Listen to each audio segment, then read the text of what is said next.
Inkuru nziza kuri bose. Inkuru nziza kuri bose ni ikiganiro utegurirwa kongera ugashikirizwa n'ishirahamwe Trans World Radio y'u Burundi. Wumva uremerewe ku mutima? Woba uruhijwe n'ivyaha? Akira umwami Yesu aguha amahoro.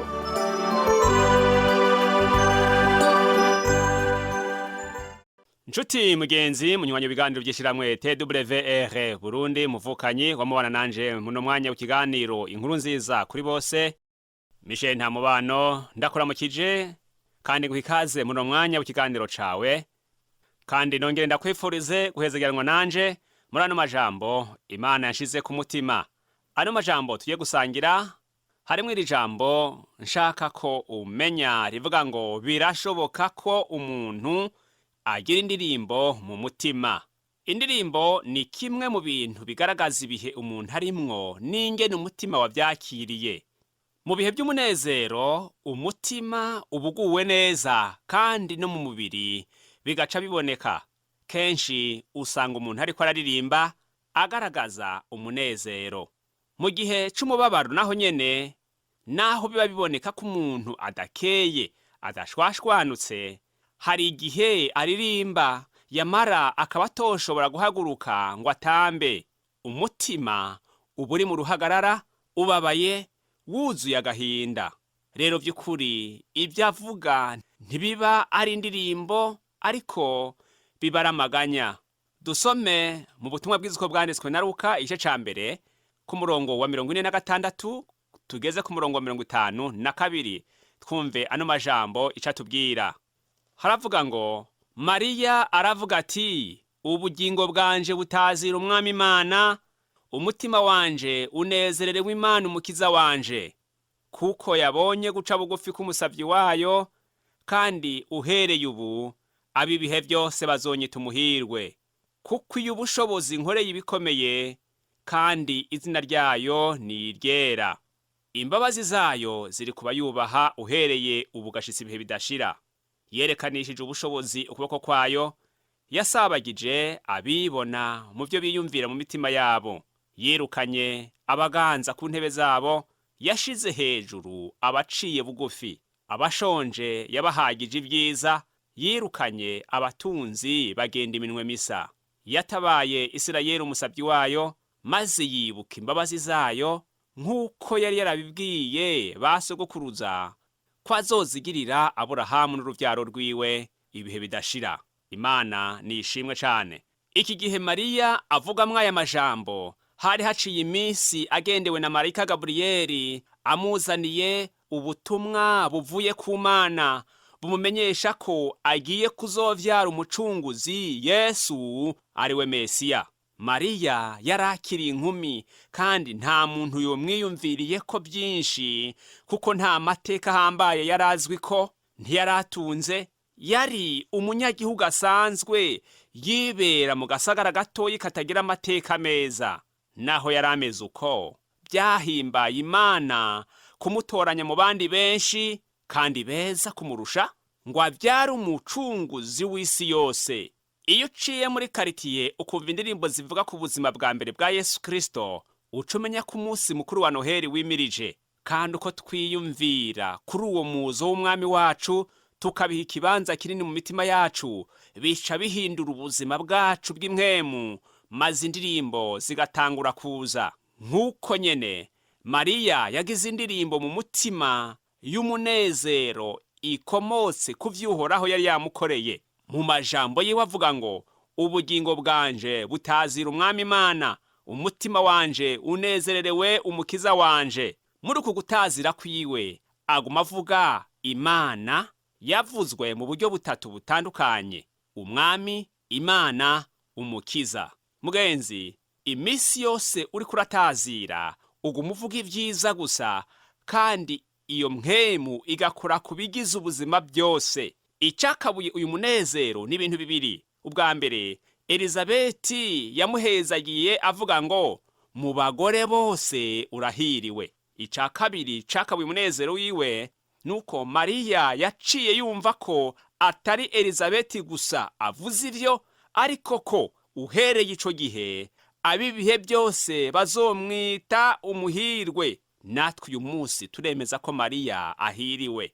Mu mico y'abantu, uwuhiriwe ni uba afise umunezero uhagaze ku byo atunze.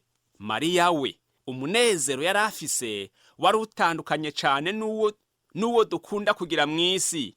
Naho Imana yari yaramutoranije ngo azobe nyina w'umucunguzi, we yibona nk'aho atagaciro kanini afise, bitewe n'uko yatwengwa n'ababanyi kubera ko afise imbanyi atamugabo yayimuteye yari afise. Birashoboka ko wowe umaze kubona umwigeme afise inda y'inshushu ingene avugwa aho uherereye. Mariya yakowe n'umubaji, nawe atangura kumubenga gisirisiri mw'ibanga. Rero naho yaranezerewe mu mutima, ariko by'ukuri ku mubiri nta mahoro yari afise, bitewe n'uko abamubona bamuvuga. Ubu buhirwe buvugwa bwaje hanyuma amaze kuvyara, ariko mu ntango ntabwo yari ahiriwe by'ukuri.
Mama zimirimo wakoze mami wanje, ndakwamamaza mu manga yose,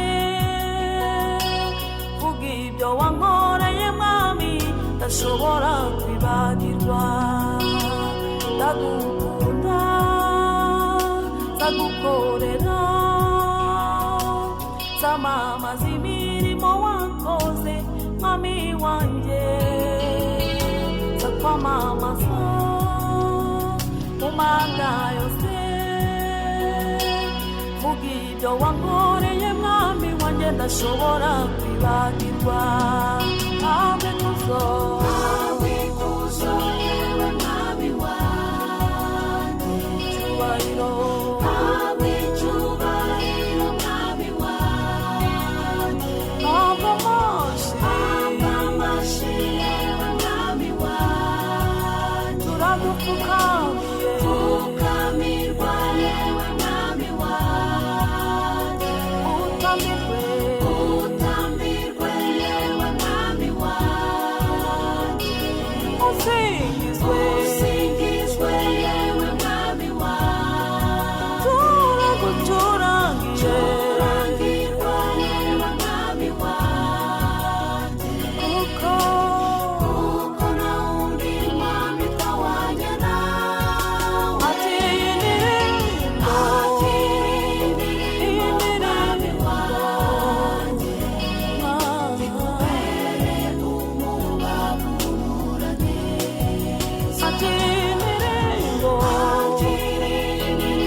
Nshuti yanje, iyumvira ibyago Yesu yagize gushika fe, wishire mu gishingo ca Mariya yariko yihweza ibyo bariko bagirira umwana wiwe, maze umbarira ubwo buhirwe ubwo aribwo. Wewe wobuhiriwe gute wumvise aya majambo yavuzwe na Simeyoni dusoma mu butumwa bw'iziko bwanditswe na Luka igice ca 2 ku murongo wa 34 no 35. Haravuga ngo Simeyoni arabahezagira, abwira Mariya nyina wa Yesu ati, umve ubu ashiriweho kugira ngo benshi mu Bisirayeli bagwe, benshi bavyuke no kuzoba ikimenyetso kigawa, kandi nawe inkota izogucumita mu mutima kugira ngo ivyiyumviro vyo mu mitima myinshi bizoserurwe. Mugenzi, aya majambo ubona atarateye ubwoba Mariya, kumva ko umwana azovyara azoba ikigwisha ku Bisirayeli, kumva ko umwana azovyara azoba ikimenyetso kigawa, kumva ko na Mariya ubwiwe niyamara kuvyara inkota izomucumita mu mutima, kandi iyi nkota koko yaramucumise, n'agahinda yari afise, ni imibabaro yabonye umwana wiwe yariko aracamwo. Nk'umuvyeyi ntiwobura gucumitwa mu mutima. Cumbwira rero uyu muvyeyi yateye igise ubuhirwe ubwo ari bwo, ariko arabona ibi bintu bitatu bivuzwe. Yamara hamwe n'ibi vyose Mariya araririmba, kuko mu nda yiwe harimwo umwana w'igitangaza. Nshuti yanje, ntukihebure kubera ubuzima urimwo uno musi. Iyumvire kubwo ushobora kuzogira muri kazoza, wizigire Uhoraho umaze kwibuka ibyiza yagukoreye. Mugenzi, imigambi y'Imana itandukanye n'iy'umwana w'umuntu. Ugutazira kwa Mariya kwibutsa ibyo ukuboko k'Uhoraho kwakoze muri kahise, hamwe n'ibyo kumukoreye bikomeye. Ugutazira kwiwe guhuye n'indirimbo ya Hana, iyo dusomye mu gitabo ca mbere ca Samweli igice ca 2 ku murongo wa 1 gushika ku murongo wa 10. Co kimwe na Mariya, Hana nawe yasamye imbanyi mu buryo bw'igitangaza. Umwana wa Mariya hamwe n'uwa Hana bose bavuze ijambo ry'Imana. Mariya na Hana batazira Imana bose, kuko abahambaye ibacisha bugufi, igashira hejuru abanyantege nke aboroshe. Yamara indirimbo zabo babiri zitandukaniye ku kintu kimwe. Iya Hana irimwo igicapo c'umusirikare, mu gihe iya Mariya idahezagira ubuteza intambara, ariko igahayagiza abaremesha amahoro. Mugenzi, iyo umuntu byamukomereye nta jambo abakigira. Mariya, inkumi yibungenze atagira umugabo, mu ruvugo rwinshi ntaco yari kwisiguza, nta jambo yari kuronka, ntiyashobora gusigura ibyamushikiye ngo hagire umutahura. Nawe ubwiwe byari bimurenze, ntiyatahura ibyamubayeko. Yamara muri we hari ijambo rivuga ngo Uhoraho Imana abirimwo. Haleluya! Biruko rero nta bararigwa, nta kumaramara, nta bwoba, haba amatazirano gusa, kuko Uhoraho ababirimwo. Nshuti yanje, hari impamvu yamuteye kuririmba. Imana ntacikorera ubusa. Usomye ku murongo wa 51 n'uwa 52 haravuga ngo yerekanishije ubushobozi ukuboko kwayo, yasabagije abibona mu byo biyumvira mu mitima yabo, yirukanye abaganza ku ntebe zabo, yashize hejuru abaciye bugufi. Iyo tuvuze ngo yasabagije abibona mu mitima yabo, dusanga ibi ari amajambo yavuzwe n'umukozi w'Imana Dawidi. Iyo turavye muri Zaburi ya 44 ku murongo wa 3, ahagira ngo kuko atari inkota yabo yabahaye kwegukira igihugu, kandi si ukuboko kwabo kwabakijije, ariko bakijijwe n'ikiganza cawe c'iburyo n'ukuboko kwawe n'umuco wo mu nyonga hawe, kuko wabakunze. Imana ishimwe cane. Imana yakunze Abisirayeli, yanka ihanga ryasenga ibigirwamana. Nico gituma uko Abisirayeli batera imbere, begeze imbere baja mu gihugu c'isezerano, ukuboko k'Uhoraho niko kwabaha intsinzi, kuko uko kuboko nyene niko kwirukana amahanga yanka Imana akava imbere y'Abisirayeli.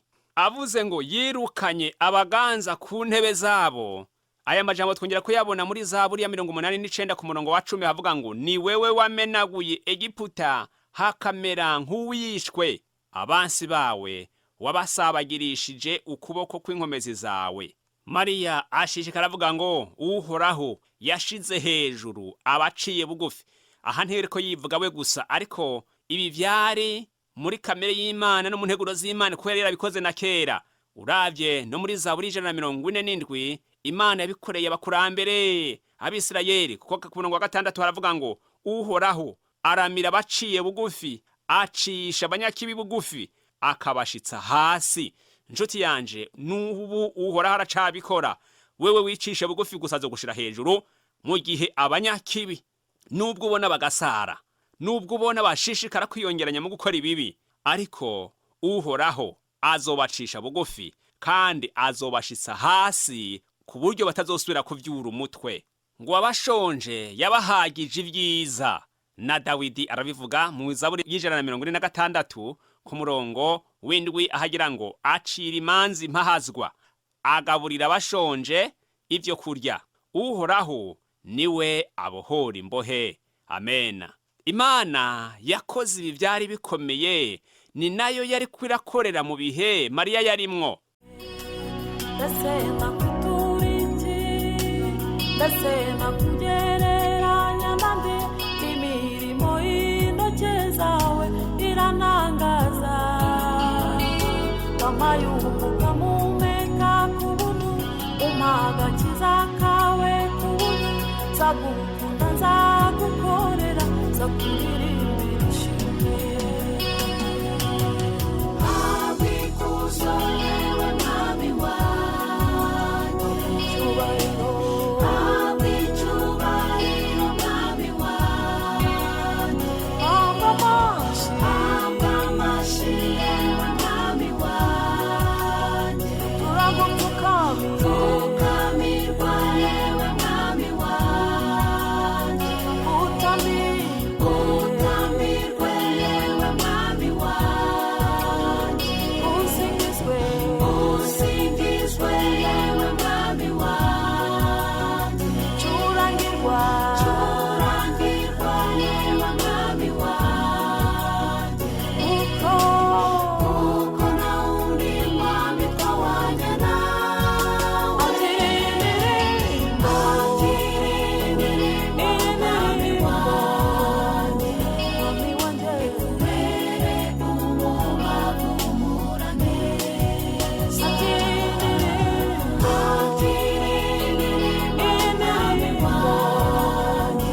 Mwami wanjye, ikubere umubavu umura neza. Indirimbo mwami wanjye.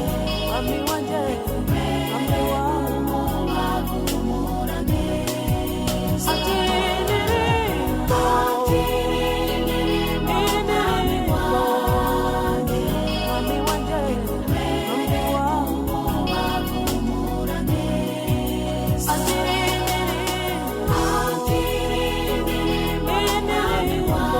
wanjye. Mwami wanjye, ikubere umubavu umura neza.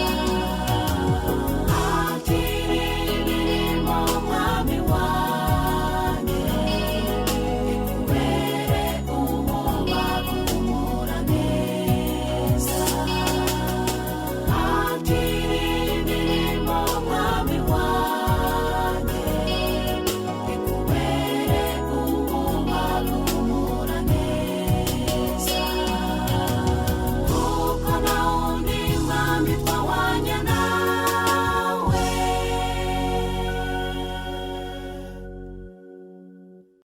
Mugenzi, tekana muri ibyo urimwo, nta kibera ubusa.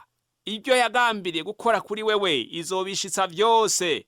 Nk'uko ivyariko bibera muri Mariya bitariho kubwiwe, byavuga ku Mana kandi bikazobera umugisha ab'isi bose, niko Imana ishaka kuba mu buzima bwawe. Imana ntishaka ko ingorane ziganza mu buzima bwawe, ariko Imana ishaka ko ironka ikibanza ca mbere mu mutima wawe, kugira ngo iganze ubugingo bwawe bwose, ihangane n'ibyo gutera ubwoba bikubangamiye.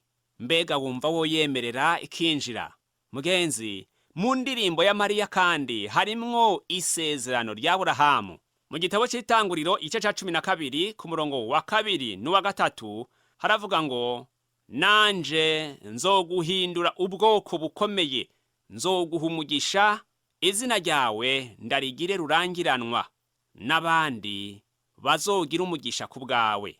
Abazoguhezagira nzobahezagira, kandi uzokuvuma nzomuvuma, kandi muri wewe niho imiryango yose yo mw'isi izoherwa umugisha. Ngaya amasezerano y'Aburahamu Mariya yariko aravuga ko Imana izira kubesha. Kuba yaravuze ko imiryango yose yo mw'isi izoherwa umugisha muri Aburahamu, yarabikoze. N'uyu munsi agakiza dufise ni kuko kakomotse ku mwana wa Aburahamu. Imana yarungitse umukiza w'amahanga yose akomotse muri Aburahamu. Nshuti yanje, ngibi ibihe bizana indirimbo mu mutima, indirimbo y'amashimwe ifise intumbero, indirimbo y'amasezerano. Nawe urashobora kuronka indirimbo nk'iyi. Ni wemera ugaha ikaze Yesu Kristo akaganza mu mutima wawe, akaba hagati mu buzima, akaganza. Dusenga Imana. Mbega wumva wo mwemerera? Ni wugurura umutima wawe umuha ikaze yinjire. Dusenge. Mana, Data wa twese uri mw'ijuru, shimwa ko iyo ibihe bihindutse ku mwana w'umuntu, byose bibubizi kandi biba biri mu mugambi wawe, mbere ukuboko kwawe kuba kubirimwo. Byoba byitwa ibyiza canke ibyitwa bibi, kuri we bisozerezwa amashimwe akugarukako umaze kumuhindurira amateka. Ndasengeye uyu muntu ngo umuteturure kuko akwizeye. Uyu ari mu gahinda n'umubabaro uyu munsi, umuha indirimbo akikwiteze, kandi vuba ndamusengeye ngo umuhe kugushima amaze gutabarwa. Umuhe ubuzima bwo mu buryo bw'impwemu, kandi uganze mu mubiri wiwe. Ibibi ubimukureko, uhanganire ibibi bimuhanze, umutabare kugira ngo mu buzima bwiwe impundu zivuge, nawe uhabwe icubahiro. Ndabisabye mu izina rya Yesu Kristo umwami n'umucunguzi wacu, amen. Nshuti mukundwa wanye nanje, ndagushimiye kubw'uyu mwanya wampaye mu kwizera ko wafashijwe. Reka nizere kugiye no kunshingira intahe, kandi uko ubikora usanzwe ubizi. Ni mu masegonde makeyi usubira ubyumvirize. Tuzoshishikara kwiga kuri ano majambo avuga ku buzima bwa Yesu Kristo kuva kivuka. Naho butaha umwami Yesu aduhana umugisha.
Ico cari ikiganiro inkuru nziza kuri bose.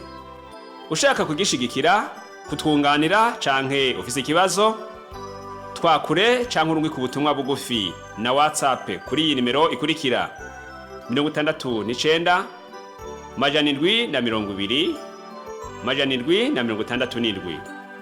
Turonderere kuri Facebook ni TWR Burundi. Ushobora no kutwandikira kuri email yitwa twrburundi@gmail.com. Ushobora no kutwakura kuri nimero 22 24 26 57 ku masaha y'akazi. Imana iguhezagire.